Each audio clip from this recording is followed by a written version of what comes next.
persoalan berat dari rejim ini adalah soal validasi data. Maka validasi data itu, misalnya Komisi 8 bikin panja verifikasi data. Karena kita melihat ada data-data yang double, ada nomenklatur yang sama dengan penerima yang berbeda atau sebaliknya. Misalnya mereka satu orang bisa menerima bantuan dengan macam-macam jenis. Nah yang ketiga, kita melihat masih ada budaya rente, baik dari mulai tingkat kementerian sampai tingkat provinsi, kabupaten, bahkan tingkat bawah, di mana yang diprioritaskan itu adalah kelompoknya sendiri.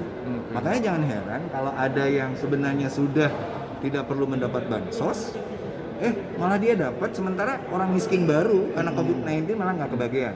Makanya jangan heran ada puluhan ribu PNS termasuk dari Polri dan TNI dapat itu. Nah itu yang harus cepat-cepat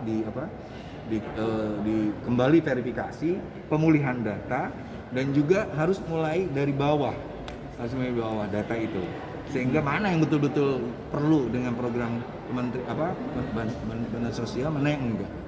Nah, sebenarnya memang ada di daerah ya? Iya, di data, Pak. Karena gini, kadang-kadang di daerah ada data nih, ada yang data dari daerah itu tiba-tiba hilang di tengah-tengah, ada yang data yang sudah di pusat, datang ke bawah tiba-tiba diganti dengan data yang lain. Makanya jangan heran kalau ada double nama satu orang. Bayangkan aja, double nama satu orang. Alamat, namanya satu, alamatnya bisa dua, dan dia dapat. Tapi kan ribuan juga jumlahnya kan. Makanya bukan hanya itu, nanti persoalan akan terus lihat.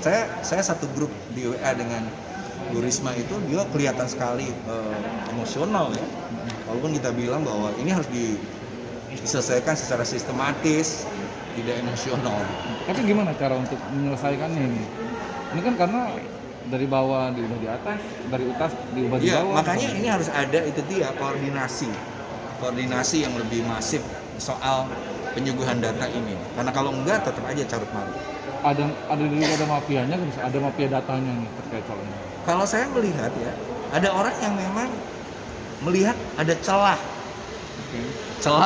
untuk mengotak-atik data itu.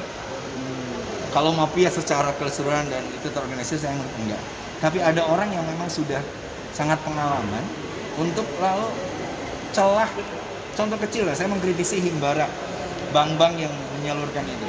Itu ada beberapa oknum dari bank-bank itu yang mencoba misalnya untuk menyimpannya lebih lama. Seharusnya cair bulan sekarang misalnya bulan November, dia cairkan nanti aja.